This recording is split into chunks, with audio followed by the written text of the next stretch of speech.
There are few TV shows that rise as high as Dexter did and then crash as hard. For years, Dexter Morgan was television's favorite anti-hero, a blood-spatter analyst by day and a vigilante serial killer by night. But when the show ended, the finale left fans more frustrated than fulfilled. It became one of the most infamous endings in modern TV history. Yet somehow, against all odds, the franchise managed to claw its way back from the grave. The question is, how did Dexter Resurrection manage to not only bring back a disgraced series, but actually restore its reputation? When Dexter first aired, in 2006, it felt like something new had entered television. At a time when audiences were already fascinated with morally complex characters like Tony Soprano and Walter White, Dexter Morgan offered a different kind of anti-hero. He wasn't just a criminal who lived a double life, he was a serial killer guided by a strict moral code.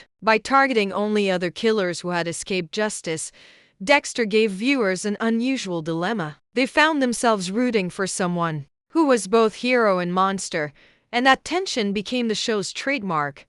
The early seasons of Dexter thrived on that balance. The writing explored questions of morality, justice, and identity in ways few shows dared. Was Dexter a hero because he protected society from dangerous predators? Or was he simply another predator, one who justified his crimes through a code that served his own needs? These questions kept fans glued to the screen. Add in the thrill of each season's big bad, the constant risk of Dexter's double life being exposed, and the emotional stakes of his relationships with characters like Deborah, Rita, and his colleagues, and it was clear that the show had tapped into something powerful. By its peak in seasons 2 through 4, Dexter wasn't just popular, it was a cultural phenomenon. The Trinity Killer arc in season 4, led by John Lithgow's chilling performance, is still remembered as one of the greatest single-season storylines in television history. Viewers were not only entertained but invested.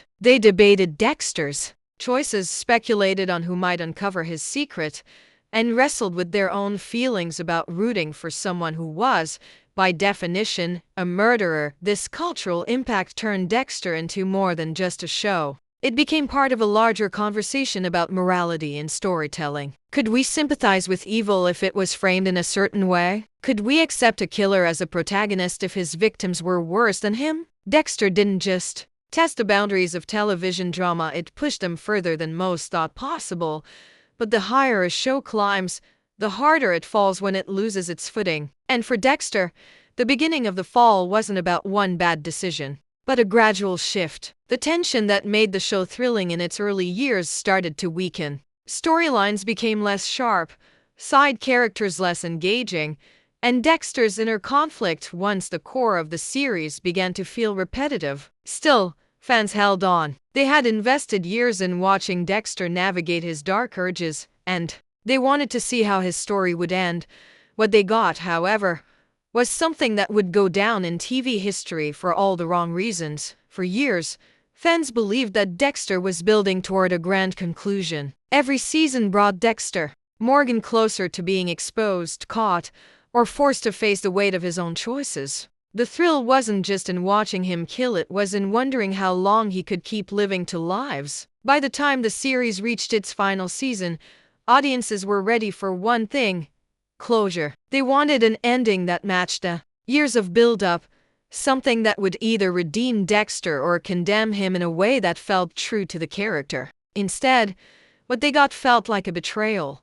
The finale of Dexter is still remembered as one of the most disappointing in modern television. The problem wasn't simply that it was bad, but that it broke the unspoken contract between the story and its audience. After 8 seasons of suspense, the final moments gave neither justice nor tragedy, just an empty shrug. Instead of Dexter being caught or killed, the series decided to send him into exile. He fakes his death, abandons his son, and reappears in the last scene as a lumberjack living in isolation. For many, this ending felt not only anticlimactic but insulting. It was as if the writers had sidestepped the very question the series had been asking since day one.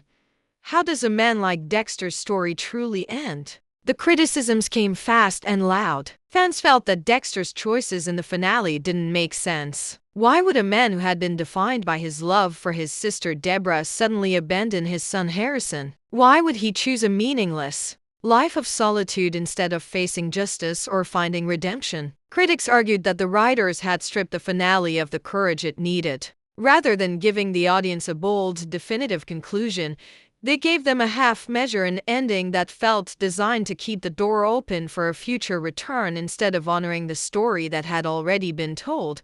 The anger wasn't limited to casual viewers. Longtime fans who had defended the show through weaker seasons felt betrayed. Even Michael C. Hall, who brought Dexter Morgan to life, admitted in interviews that he understood why people hated the finale. It wasn't just that it was unsatisfying. It was that it felt dishonest. The character of Dexter had always been a man walking a razor's edge between justice and destruction. To simply watch him disappear into the woods, free from accountability, felt like a denial of the show's very DNA.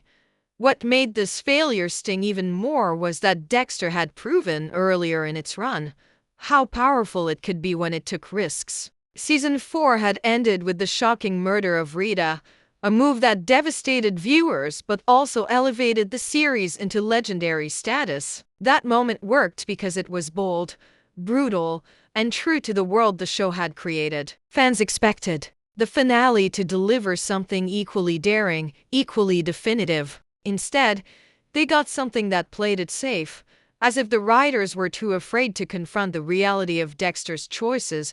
The backlash was immediate and lasting. Social media, which was already a powerful force by 2013, amplified the outrage. Memes mocked the lumberjack twist. Comment sections filled with disappointment. Entire articles and think pieces dissected how the finale had squandered years of storytelling. For many, Dexter instantly joined the ranks of worst TV endings of all time, alongside shows like Lost and Game of Thrones. The once proud legacy of Dexter Morgan was overshadowed by a single creative misstep, and yet, beneath all that frustration, something important lingered: the love for the character. Fans weren't angry because they didn't care. They were angry because they did care deeply. Dexter had meant something to them, and they wanted an ending worthy of that investment. The very fact that the backlash was so strong proved that the series still had life in it, even if it had ended badly. That simmering resentment, combined with the ongoing cultural fascination with Dexter Morgan, planted the seed for something unusual in television: the chance for resurrection, because the truth is, most shows don't get a second chance. When a finale fails, that's usually the end of the story. But Dexter was different. Its ending was so controversial, and its central character so compelling, that fans never stopped talking about it. They debated how it should have ended. They created fan fiction and rewrites. They wondered if the network would ever dare to fix what had been broken. For almost a decade, the phrase "the Dexter finale" was shorthand for disappointment, but also a reminder of unfinished business. That unfinished business would prove to be the key. Showtime understood that the conversation around Dexter hadn't died, it had only gone dormant. And as streaming wars intensified, networks began looking to the past for shows that could be revived, reimagined, or resurrected. Dexter, with its flawed but fascinating lead and its unresolved finale, became the perfect candidate. The fall of Dexter was dramatic and painful, but in a strange way, it created the very conditions that would allow the franchise to rise again. The anger, the disappointment, the sense of betrayal, these emotions were powerful fuel. And when the time came, they would make Dexter's resurrection not just possible, but necessary. When a show ends badly, it usually stays buried. Viewers move on.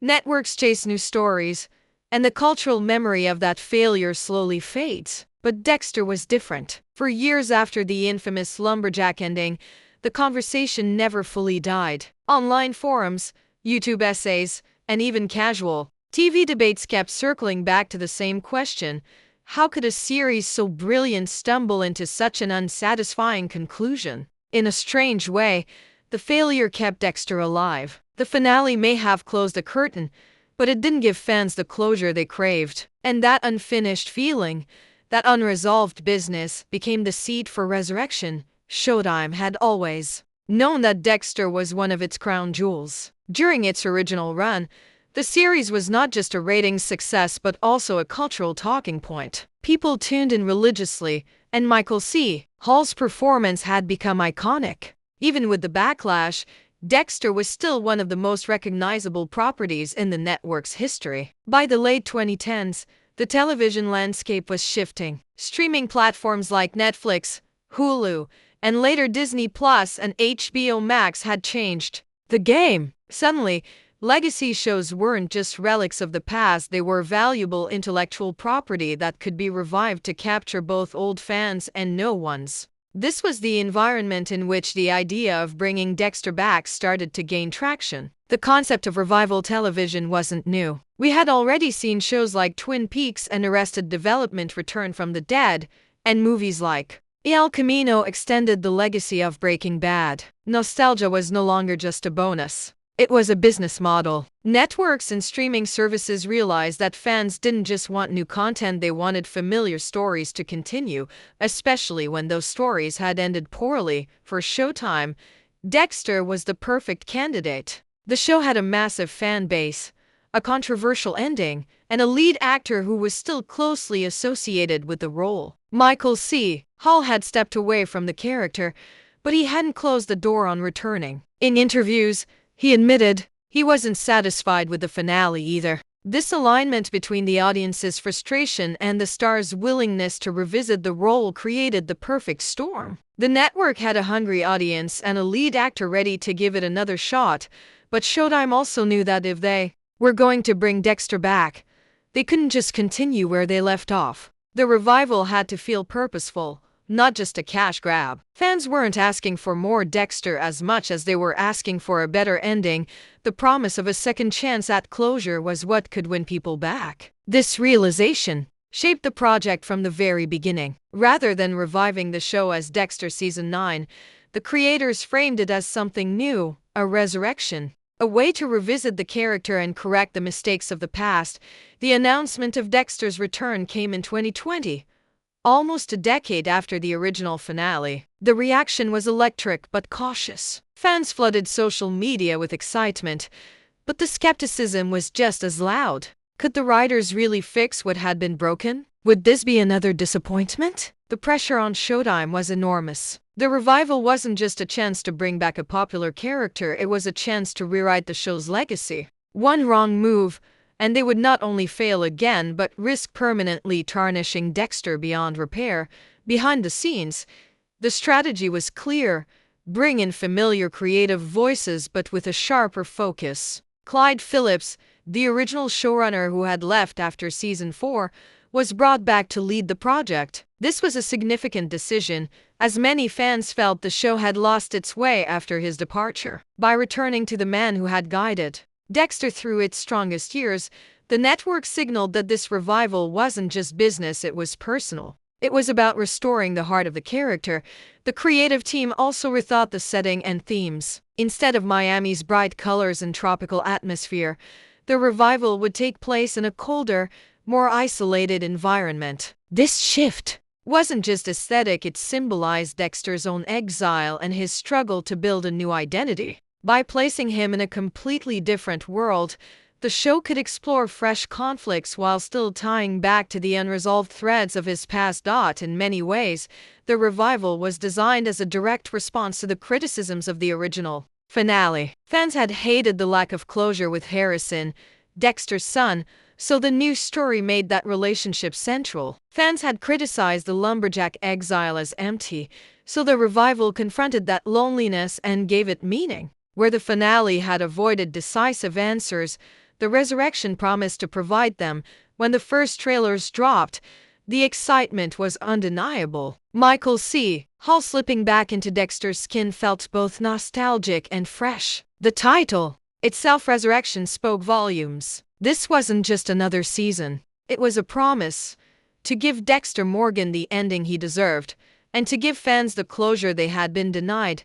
The road to resurrection wasn't simple, and the stakes couldn't have been higher. But in giving the show a second chance, Showtime tapped into something rare in television. They weren't just reviving a character, they were reviving a conversation, a cultural memory, and a sense of unfinished business. For once, a show had the opportunity to correct its past mistakes. And that opportunity was something both fans and creators knew they couldn't waste. When Dexter returned with Resurrection, the biggest question was not whether fans would watch, but whether the show could justify its existence. Nostalgia alone wasn't enough. If the revival had simply recycled old ideas or leaned too heavily on fan service, it would have been dismissed as another hollow attempt to cash in on a recognizable brand. The challenge was to create something that honored the past while daring to move forward. And in many ways, the success of Resurrection came down to a series of deliberate creative choices that gave the story new life.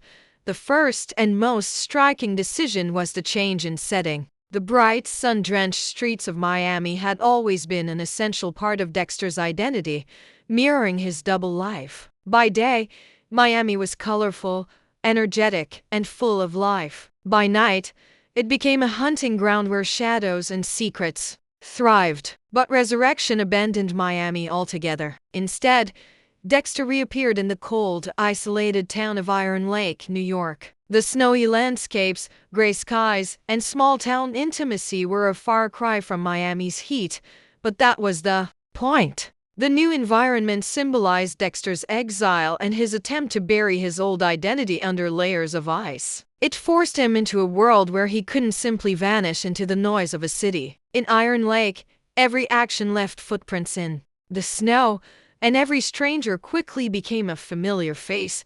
This shift in setting wasn't just aesthetic, it altered the entire tone of the series. The revival leaned into isolation, tension, and the claustrophobia of small-town life. Unlike Miami, where Dexter was surrounded by fellow law enforcement and endless distractions, Iron Lake offered no escape. The people in this community were connected, suspicious, and tightly woven into each other's lives. That made Dexter's struggle to keep his identity hidden even more precarious, raising the stakes from the very first episode. Another crucial choice was the decision to center the story on Harrison, Dexter's son. Fans had never forgiven the original finale for leaving Harrison behind, and Resurrection directly addressed that wound. The return of Harrison wasn't just a plot twist, it was the emotional core of the new series. By exploring the father-son dynamic, the writers gave Dexter something he had never truly faced before: responsibility for another life that mirrored his own darkness. Harrison wasn't just a reminder of Dexter's past mistakes. He was a mirror reflecting everything Dexter feared about himself. Could his son inherit the same dark passenger? Could Dexter guide him towards something better, or was he doomed to pass on his curse? These questions brought an emotional weight that had been missing in the show's later seasons. The writing also made a conscious effort to return to Dexter's internal conflict. One of the criticisms of the later seasons was that Dexter had become too much of a superhero figure, outsmarting everyone with little consequence. The revival dismantled that image. In Iron Lake, Dexter was vulnerable. He made mistakes. He slipped up. The old arrogance was gone, replaced by a man who knew he was living on borrowed time. By stripping away his safety nets, the show forced Dexter to confront the fragility of his double life all over again. It was a reminder of what made the early seasons so gripping: the constant fear that his mask could slip at any moment. Casting also played a huge role in reviving the franchise. The supporting characters in Iron Lake weren't just background figures. They were carefully written to serve as moral counterweights to Dexter. Angela Bishop, the town's police chief and Dexter's love interest, was both a source of warmth and a looming threat. Her dedication to justice stood in stark contrast to Dexter's warped code, and their relationship created constant tension. Meanwhile, Harrison's presence brought youthful energy and raw emotion, challenging Dexter in ways no adult character ever could. These new faces weren't trying to replace fan favorites like Deborah or Batista. They were designed to push Dexter into unfamiliar territory, and it worked. The revival also benefited from a tighter narrative structure. Unlike the sprawling 8 seasons of the original run, Resurrection was designed as a limited series. This meant no filler episodes, no dragged-out subplots, and no room for meandering. Every moment carried weight, and the story moved with a sense of purpose that had been missing before. Fans could feel that the writers weren't stalling for time, they were building towards something definitive. Perhaps the most important creative choice, though, was the decision to embrace finality. Resurrection wasn't shy about signaling that this was Dexter's true last chapter. Instead of avoiding the hard questions, it leaned into them. Could Dexter ever outrun his past? Could he ever escape accountability? Could he ever truly be redeemed? These weren't just themes sprinkled into the story, they were the story. And that gave the revival the courage to deliver an ending that the original finale had avoided. An ending that confronted Dexter's fate head-on. In the end, the choices that revived the franchise were not flashy gimmicks but thoughtful recalibrations. A new setting that reflected Dexter's exile. A renewed focus on his son that forced him to face legacy and responsibility. A narrative stripped of excess, driven by purpose. And above all, a willingness to ask the questions the original series had left unanswered. By making these choices, Dexter and